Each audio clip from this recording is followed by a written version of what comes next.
En tout cas, c'est vraiment un plaisir pour moi de vous découvrir, de découvrir cette assemblée. Et c'est vrai que souvent, j'ai l'habitude de voyager en transport en commun, vu que maintenant j'habite en région parisienne. Et pour pouvoir survivre dans les transports en commun, souvent j'amène de la lecture, parce que sinon c'est difficile, c'est âpre. Et cette semaine, justement, j'ai vu passer un article très intéressant, qui s'intitulait « Un berger perd 14 brebis à cause d'un drone ». Là, peut-être vous voulez en savoir un peu plus.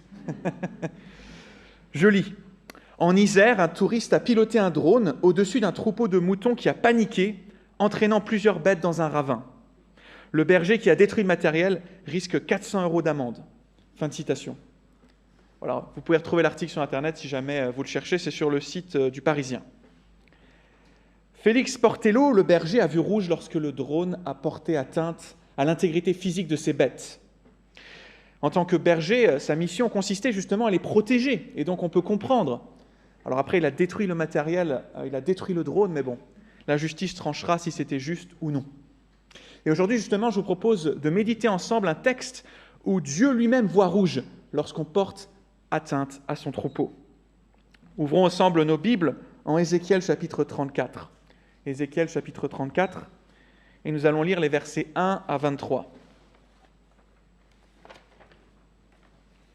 Normalement, il s'affiche. Parfait. Nous lisons ensemble la parole de Dieu. La parole du Seigneur me parvint. Humain, parle en prophète sur les bergers d'Israël. Ainsi parle le Seigneur Dieu. Quel malheur pour les bergers d'Israël qui se repaissent eux-mêmes. Les bergers ne devraient-ils pas faire paître le troupeau ? Vous mangez la graisse, vous êtes vêtus avec la laine, vous avez sacrifié les bêtes grasses, vous ne faites pas paître le troupeau. Vous n'avez pas fait reprendre des forces aux bêtes qui étaient faibles. Soignez celles qui étaient malades, pansez celles qui étaient blessées. Vous n'avez pas ramené celles qui s'égaraient, cherchez celles qui étaient perdues, mais vous les avez dominées avec force et rudesse. Elles se sont dispersées faute de bergers. Elles sont devenues la proie de tous les animaux sauvages. Elles se sont dispersées. Mon troupeau erre dans toutes les montagnes et sur toutes les collines élevées. Mon troupeau est dispersé sur tout le pays. Personne n'en prend soin. Personne ne le cherche. À cause de cela, bergers, écoutez la parole du Seigneur. Par ma vie, déclaration du Seigneur Dieu. À coup sûr, parce que mon troupeau est livré au pillage et parce qu'il est devenu la proie de tous les animaux sauvages, faute de bergers, parce que mes bergers ne prenaient aucun soin de mon troupeau, parce que les bergers se repaissaient eux-mêmes et ne faisaient pas paître mon troupeau, à cause de cela, bergers, écoutez la parole du Seigneur. Ainsi parle le Seigneur Dieu, je m'oppose aux bergers. Je leur réclamerai mon troupeau, je ne les laisserai plus paître mon troupeau, pour que les bergers ne se repaissent plus eux-mêmes. J'arracherai mon troupeau de leur bouche, et il ne sera plus une proie pour eux. Car ainsi parle le Seigneur Dieu, je vais moi-même prendre soin de mes bêtes et les passer en revue. Comme un berger passe en revue son troupeau quand il est au milieu de ses bêtes éparpillées, ainsi je passerai en revue mon troupeau, et j'arracherai mes bêtes de tous les lieux où elles ont été dispersées, un jour de nuée et d'obscurité épaisse. Je les ferai sortir d'entre les peuples, je les rassemblerai de tous les pays et je les ramènerai sur leur terre. Je les ferai paître sur les montagnes d'Israël, dans les ravins et dans tous les lieux d'habitation du pays. Je les ferai paître dans un bon pâturage et leur domaine sera sur les montagnes qui dominent Israël. Là, elles se coucheront dans un bon domaine et elles pourront paître dans de gras pâturages dans les montagnes d'Israël. C'est moi qui ferai paître mon troupeau. C'est moi qui ferai coucher les bêtes. Déclaration du Seigneur Dieu. Je chercherai celle qui est perdue. Je ramènerai celle qui est égarée. Je panserai celle qui est blessée et je ferai reprendre des forces à celle qui est malade. Mais je détruirai celle qui est grasse et forte. Je les ferai paître avec équité. Quant à vous, mon troupeau, ainsi parle le Seigneur Dieu. Je juge entre bêtes et bêtes, entre béliers et boucs. Ne vous suffit-il pas de paître dans un bon pâturage pour que vous fouliez de vos pieds le reste de votre pâturage ? Ne vous suffit-il pas de boire une eau limpide que vous troubliez le reste avec vos pieds. Mon troupeau doit paître ce que vos pieds ont foulé et boire ce que vos pieds ont troublé. À cause de cela, ainsi leur parle le Seigneur Dieu. C'est moi-même qui jugerai entre les bêtes grasses et les bêtes maigres. Parce que vous avez poussé avec le flanc et avec l'épaule, parce que vous avez frappé de vos cornes toutes les bêtes faibles, jusqu'à ce que vous les ayez dispersées au dehors. Je sauverai mon troupeau, afin qu'il ne soit plus livré au pillage, et je jugerai entre bêtes et bêtes. Je nommerai à leur tête un seul berger qui les fera paître, David, mon serviteur. Il les fera paître, il sera leur berger. Moi, le Seigneur, je serai leur Dieu, et David, mon serviteur, sera prince au milieu d'eux. C'est moi, le Seigneur, Yahweh, qui ai parlé. Jusqu'ici, la lecture de la parole de Dieu, et le peuple de Dieu dit Amen. Que Dieu bénisse sa parole. En ce premier dimanche de l'Avent, il m'a semblé bon de méditer ensemble un texte qui nous parle de Dieu comme berger. Et c'est vrai que si je vous dis Dieu le berger, j'imagine que le premier texte qui vous vient en tête, c'est le psaume 23. Exactement. Mais je me suis dit que la rue d'Alésia connaissait déjà bien le psaume 23, mais que peut-être nous étions moins familiers du chapitre que nous venons de lire, Ézéchiel, chapitre 34. Alors, je le reconnais, le texte que nous venons de lire, justement, eh bien, il n'est pas facile d'accès. C'est un oracle prophétique qui parle dans une langue un peu étrange à nos oreilles contemporaines. Et d'ailleurs, il commence par la formule typique. La parole du Seigneur me parvint. Je ne sais pas avec quelle traduction vous êtes familier, mais peut-être certains ont « ainsi parle l'Éternel ». Et du coup, pour bien comprendre les circonstances qui entourent notre texte, eh bien, nous allons nous intéresser à son arrière-plan.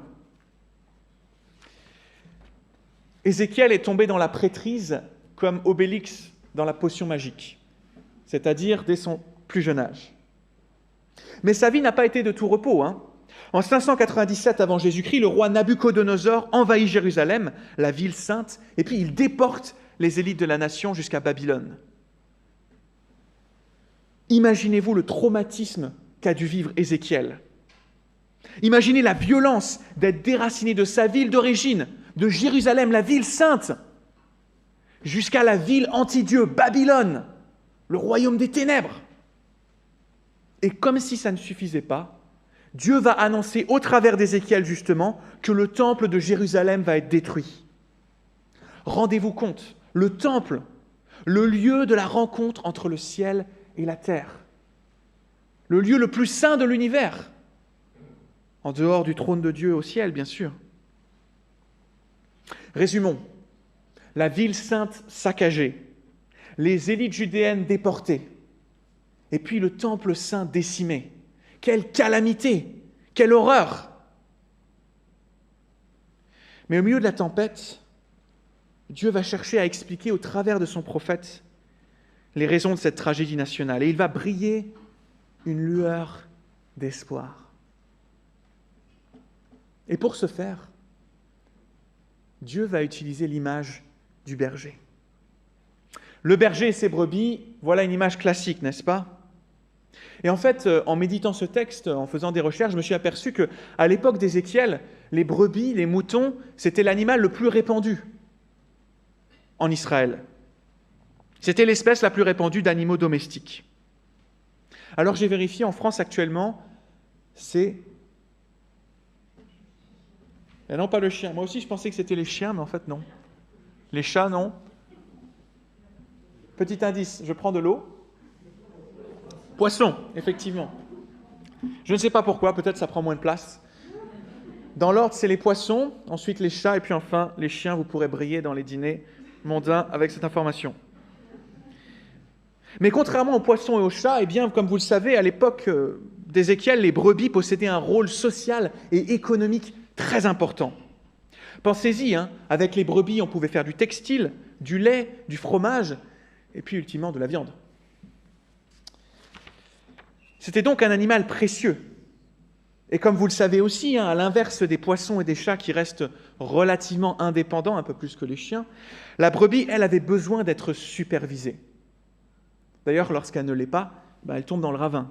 comme dans l'histoire que nous avons lue tout à l'heure. Et leur superviseur n'était autre que le berger. Alors attention, parce que lorsqu'on parle aujourd'hui de berger, on a une image un petit peu bucolique, vous savez.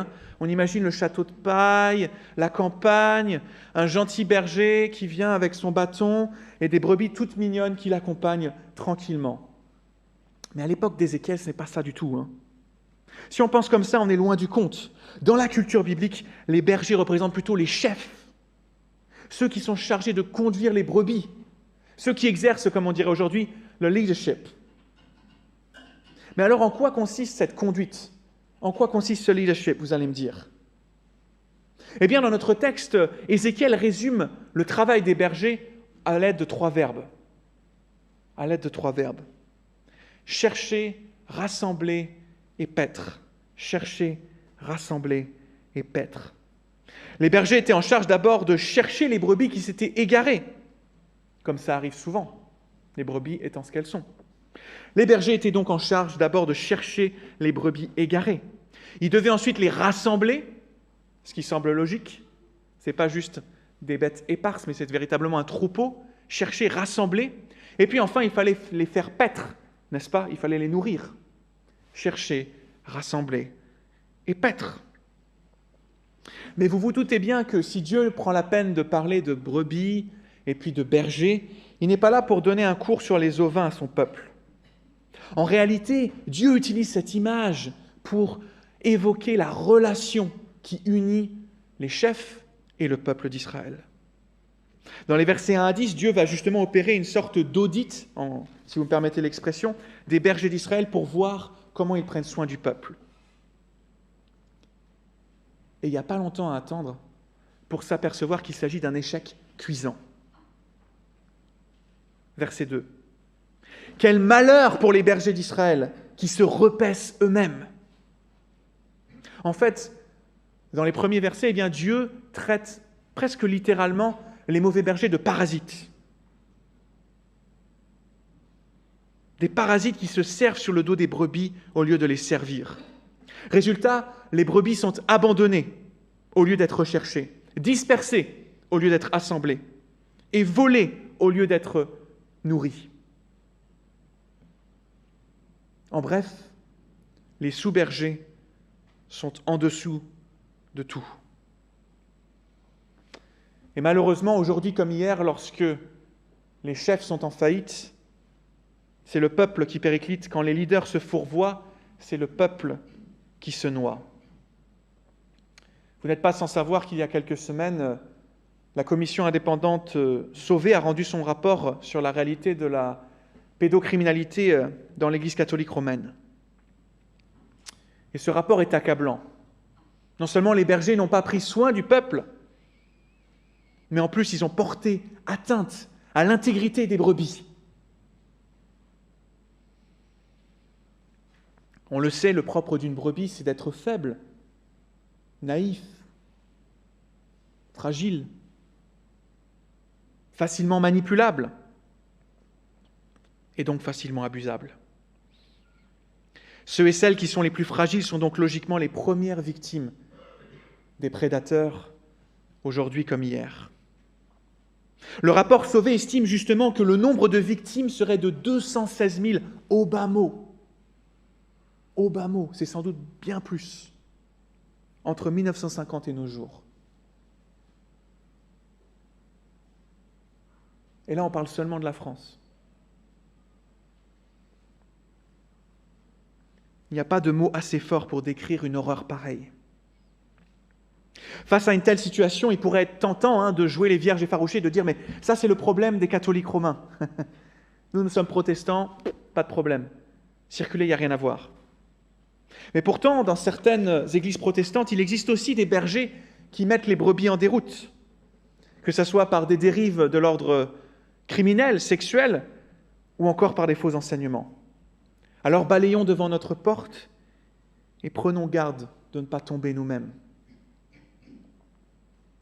Mais j'irai même plus loin, c'est la société dans son ensemble qui doit se remettre en question, notamment sur ce sujet. Il y a quelque temps, j'ai eu l'occasion de regarder un documentaire qui s'appelle 1 sur 5. Et dans ce reportage choc, eh bien, on apprend que la réalité de la pédocriminalité dans notre société est absolument accablante. D'après les chiffres de l'Union européenne, 1 enfant sur 5 a été victime d'une forme ou d'une autre d'abus en ce sens. Alors si vous avez l'estomac, je vous conseille de regarder ce documentaire, mais si vous êtes un petit peu fragile, vous pouvez vous abstenir. Ce phénomène, loin de toucher l'unique Église catholique, envahit tous les milieux et tous les secteurs de la société, dans une indifférence souvent coupable des pouvoirs publics. La société, dans son ensemble, doit se réveiller face à la souffrance des plus faibles et se demander où sont passés ceux qui étaient censés protéger les brebis. Où sont passés les bergers ? Mon troupeau est livré au pillage, dit le Seigneur au verset 7 et suivant. Il est devenu la proie des animaux sauvages. Il est devenu la proie de tous les animaux sauvages, faute de bergers. Parce que mes bergers ne prenaient aucun soin de mon troupeau. Parce que les bergers se repaissaient eux-mêmes et ne faisaient pas paître mon troupeau. À cause de cela, bergers, écoutez la parole du Seigneur. Ainsi parle le Seigneur, je m'oppose aux bergers. Depuis l'époque d'Ézéchiel, l'être humain n'a pas changé. Les mécanismes à l'œuvre dans notre cœur n'ont pas changé. La perversité de l'homme n'a pas changé. Voilà pourquoi le philosophe non chrétien Thomas Hobbes a écrit « L'homme est un loup pour l'homme ». En d'autres termes, le plus grand prédateur de l'être humain, c'est l'être humain. Mais si l'être humain n'a pas changé, rassurez-vous, Dieu non plus n'a pas changé. Non seulement Dieu a toujours le mal en horreur, il le dénonce, comme il a dénoncé les mauvais bergers, mais en plus, lorsque les humains sont en échec, eh bien Dieu lui-même vient pour intervenir. En effet, Dieu ne va pas rester un simple spectateur de la débâcle de son peuple, mais il va se jeter dans la mêlée. Face à l'échec des bergers humains, eh bien, il va annoncer au verset 10 et 11 « Je leur réclamerai mon troupeau. Je ne les laisserai plus paître mon troupeau pour que les bergers ne se repaissent plus eux-mêmes. J'arracherai mon troupeau de leur bouche et il ne sera plus une proie pour eux. Car ainsi parle le Seigneur Dieu, je vais moi-même prendre soin de mes bêtes et les passer en revue. » Extraordinaire. Extraordinaire. Dieu promet, de façon unilatérale, de prendre soin des bergers abandonnés, des brebis abandonnées et traumatisées par les mauvais bergers. Et ce qui est vraiment fascinant, je ne sais pas si vous avez eu le temps lorsqu'on l'a lu, mais c'est que l'attitude du berger divin va être en tout point différente de celle des bergers humains. On le voit notamment lorsqu'on met en contraste le début de notre texte et puis la suite. Par exemple, il est écrit, au verset 4, je crois, « Vous n'avez pas fait reprendre des forces. » Et un peu plus loin, au verset 16, « Je ferai reprendre des forces. » « Vous n'avez pas pensé celle qui était blessée. Je penserai celle qui était blessée. Vous n'avez pas ramené celle qui s'égarait. Je ramènerai celle qui s'est égarée.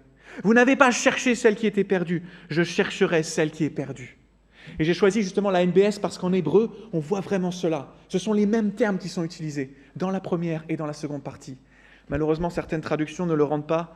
Je ne sais pas pourquoi. Je demanderai à l'occasion à mes chers professeurs qui ont travaillé sur certaines traductions.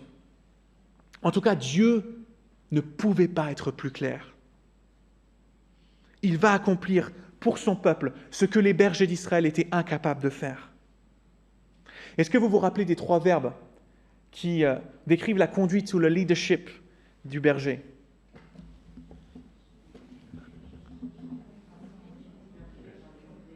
Ah, bravo. J'ai senti les brebis à un moment d'égarement, et puis après, elles ont toutes, je n'ose pas dire bêlé dans la même direction, mais chercher, rassembler et paître. Chercher, rassembler et paître. Dieu le berger annonce justement qu'il va aller chercher la brebis perdue au verset 16. La brebis perdue au verset 16. Et qu'il va rassembler et faire paître son peuple au verset 13. Chercher, rassembler et paître. Mais là, vous allez me dire, mais à quoi est-ce qu'il est fait référence? Parce que ce texte se passe à l'époque d'Ézéchiel. Rappelez-vous du contexte. Le peuple est en exil. L'espoir semble vraiment ténu. Eh bien, je crois en premier lieu à la fin de l'exil. Dieu annonce de façon imagée que le temps de sa colère va prendre fin. Dieu annonce de façon imagée qu'il va aller chercher le peuple en exil pour mieux le ramener en Israël, pour le faire paître, verset 13, sur les montagnes d'Israël, dans les ravins et dans tous les lieux d'habitation du pays. Imaginez d'entendre ça, alors que vous êtes à des centaines de kilomètres, dans un pays étranger, avec un peuple ennemi, littéralement sans foi ni loi. Comme berger, Dieu est le chef qui exerce l'autorité et la force, mais il exerce l'autorité avec compassion et la force avec douceur, à l'inverse des bergers humains. Autrement dit, si la désobéissance des bergers humains a provoqué la dispersion, l'exil, eh bien, la fidélité du berger divin va apporter la restauration, le retour au pays. Malheureusement, ce sauvetage des brebis devra passer par le jugement des bergers infidèles. En résumé, verset 11, « Je sauverai mon troupeau, afin qu'il ne soit plus livré au pillage, et je jugerai entre bêtes et bêtes. » Il va y avoir un jugement des bergers, mais il va aussi y avoir un jugement du troupeau. Dieu le berger est aussi Dieu le juge. Mais ça, c'est une autre histoire. Et si vous me réinvitez, nous pourrons en reparler. Le message est passé. En résumé, Dieu le berger a compassion de son peuple. Il va prendre soin du troupeau. Il va l'amener vers un lieu calme et prospère. Et ainsi, Dieu, le berger, invite son peuple à se mettre en mouvement à sa suite, en mouvement vers un lieu calme et prospère, en mouvement de la terre de la désolation vers la terre de l'abondance. Quelle bonne nouvelle, quelle espérance extraordinaire, n'est-ce pas? Et ça cadre vraiment bien avec le premier dimanche de l'Avent, je trouve. Et on pourrait presque s'arrêter là. Mais seulement, si vous avez fait un petit peu attention au texte, vous avez peut-être remarqué une tension. Peut-être même une contradiction, certains diraient. Comparons ensemble le verset 15 et le verset 23, si vous voulez bien. Verset 15. « C'est moi qui ferai paître mon troupeau, c'est moi qui ferai coucher les bêtes. » Déclaration du Seigneur Dieu. Lorsqu'on dit déclaration du Seigneur Dieu, il y a peu de chances qu'on se trompe. Mais regardez le verset 23 à présent. « Je nommerai à leur tête un seul berger qui les fera paître, David, mon serviteur. Il les fera paître, il sera leur berger. » Alors la question qui vient à notre esprit naturellement, c'est mais qui est le berger du peuple? Est-ce que c'est Dieu ou est-ce que c'est David? On a l'impression qu'il est dit deux choses différentes. Il faudrait savoir tout de même, est-ce que c'est le Seigneur berger ou est-ce que c'est le prince davidique? Ce n'est pas la même chose. Et puis pourquoi mentionner David? À l'époque d'Ézéchiel, il est mort depuis plusieurs centaines d'années. C'est étonnant. Il y a quelques semaines, je crois que c'était le 9 novembre, nous sommes déjà le 26 novembre, nous avons célébré les 51 ans de la mort du général de Gaulle, n'est-ce pas? De Gaulle en France, c'est une institution. C'est une institution. Le héros de la Seconde Guerre mondiale, le libérateur de la France, le premier président de la Ve République. Et sans surprise, tous les 9 novembre, vous avez une cohorte d'hommes et de femmes politiques qui se précipitent dans sa ville, Colombey-les-Deux-Églises, pour lui rendre un hommage appuyé et tout à fait sincère. Alors bien entendu, ils ont toutes et tous une idée derrière la tête. Ils espèrent tous et toutes devenir le prochain de Gaulle. Personne ne s'attend à ce que de Gaulle sorte de sa tombe à Colombey-les-Deux-Églises et puis dise « Je vais prendre en charge la Ve République ». Bien sûr que non. Par contre, beaucoup aimeraient qu'un nouveau de Gaulle puisse advenir. Parce que derrière cette image, il y a le souvenir d'un âge d'or de la France. Qui sera le nouveau de Gaulle qui libérera la France? Qui va instaurer l'âge d'or? Les paris sont ouverts. Réponse en mai 2022. Ou pas. Ézéchiel, justement, ne nous parle pas d'un David littéral, bien entendu, mais d'un nouveau David, de celui qui sera son fidèle successeur, qui restaurera l'âge d'or, en quelque sorte. Ézéchiel nous parle du berger par excellence, et il nous donne même plusieurs indices sur son identité. Il affirme qu'il s'agit d'un seul berger, serviteur appelé David, donc on peut imaginer raisonnablement qu'il s'agit d'un successeur, d'un descendant de David. Donc un seul berger serviteur appelé David, qui est aussi prince. Un seul berger serviteur, David, prince. Voilà, si vous avez à faire une recherche, eh bien, ces 5 critères sont là. Alors, on n'est pas beaucoup plus avancé. Comment concilier l'idée du souverain berger, de Dieu comme berger, et puis de David comme berger, du nouveau David comme berger? Cette tension, l'Ancien Testament ne va pas la résoudre. Il va falloir attendre plus de 6 siècles pour comprendre un peu mieux. Il va falloir attendre le Nouveau Testament pour comprendre là où Ézéchiel voulait en venir. 6 siècles après Ézéchiel, va apparaître un berger qui va réconcilier ces 2 figures en sa seule personne, Dieu et David. En effet, le Nouveau Testament nous présente Jésus-Christ comme pleinement Dieu et pleinement homme. Jésus-Christ est Dieu incarné, Dieu dans la chair. Il est véritablement le Fils de Dieu. Mais il est aussi un homme de la même nature que nous, hormis le péché. Il est le descendant de David. Et d'ailleurs, c'est ainsi que l'apôtre Paul commence son épître aux Romains. Et comme vous le savez, Jésus, fils de Dieu, fils de David, va s'identifier à de nombreuses reprises à la figure du berger. Vous connaissez tous Jean 10, verset 11. « C'est moi qui suis le bon berger. » Et vous n'êtes pas sans connaître la parabole de Luc 15. Jésus s'y présente comme le berger qui va aller sauver la brebis égarée. Et lorsque Jésus fait cela, il n'est pas simplement en train d'inventer une nouvelle image, mais il fait référence à Ézéchiel 34. Mes frères, mes sœurs, en Jésus-Christ se conjugue la figure de Dieu et la figure de David.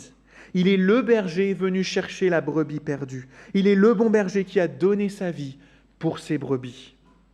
Et en y réfléchissant, si on revient aux 5 critères d'Ézéchiel, qui nous dressent en quelque sorte le portrait du berger à venir, eh bien, il répond à ces 5 critères. Un seul berger, serviteur, David, prince. Jésus, le fils de David, est le prince de la paix qui a pris la forme du serviteur pour devenir le seul berger du troupeau. En d'autres termes, le prince davidique et le seigneur berger ne sont qu'une seule et même personne. Mes frères, mes sœurs, rappelons-nous qu'aujourd'hui comme hier, Dieu le berger accomplit sa mission de 3 façons. Chercher, rassembler, paître. D'abord, Jésus le berger est venu nous chercher parce que nous étions tous et toutes des brebis égarées, en proie aux bêtes sauvages. Et n'oublions jamais que sa mission de libération lui a coûté la vie. Et ce faisant, Jésus le berger nous a rassemblés dans une seule bergerie, où nous sommes en sécurité pour l'éternité. Nous n'avons pas à craindre les bêtes sauvages. Du moins, si nous exerçons correctement notre rôle de sous-berger, si nous prenons soin des brebis. Et désormais, il nous fait paître, il nous nourrit par sa parole, par son esprit, et ce, jusqu'à son retour. Le bon berger nous fait paître dans de verts pâturages. On en vient quand même au psaume 23, on ne peut pas y échapper. Alors, lorsque les bergers humains nous déçoivent, prenons courage, parce que lui, le bon berger, il ne nous abandonnera jamais. Il est venu nous chercher, il nous a rassemblés et il nous fait paître. Dieu, le berger, est fidèle. Peut-être que certains se diront, alors c'est vrai, Dieu est fidèle. Oui, je crois que Jésus est le bon berger, mais franchement, quand je vois l'état du monde, je me dis, où est l'espérance ? Où est l'espérance? Dieu est fidèle, mais le monde fait face à de tels défis. L'avenir est tellement incertain. Où est vraiment le bon berger? J'imagine que beaucoup de Juifs étaient dans les mêmes dispositions d'esprit lorsqu'ils ont entendu l'oracle d'Ézéchiel. Ça semblait peut-être trop beau pour être vrai. À l'époque de la destruction du temple, à l'époque de l'exil, ils étaient à peu près dans les mêmes dispositions que beaucoup d'entre nous ce matin. Anxieux face à l'avenir, incertains face aux défis devant eux. Au verset 12, Ézéchiel compare d'ailleurs leur situation à un jour de nuée et d'obscurité épaisse. Bon, il ne fait pas si beau aujourd'hui, mais on n'en est pas encore là. Quand la nuit vient, quand nos pas sont incertains, lorsque même les oracles de Dieu nous semblent lointains, nous pouvons faire confiance à l'étoile du berger.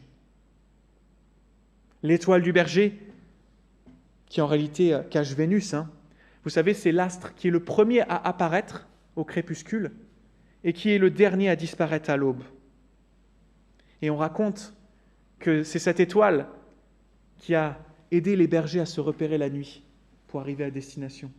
Et on raconte aussi que c'est cette étoile qui a accompagné les mages venus d'Orient pour aller à la rencontre de l'enfant Jésus. Mes frères, mes sœurs, dans la pénombre, Jésus est notre étoile du berger. Il est la lueur qui brille dans un monde de ténèbres. Alors prenons courage, parce qu'en nous mettant en route à sa suite, il nous conduira vers un pays de paix et de sécurité, comme le bon berger qu'il est et qu'il restera. Amen.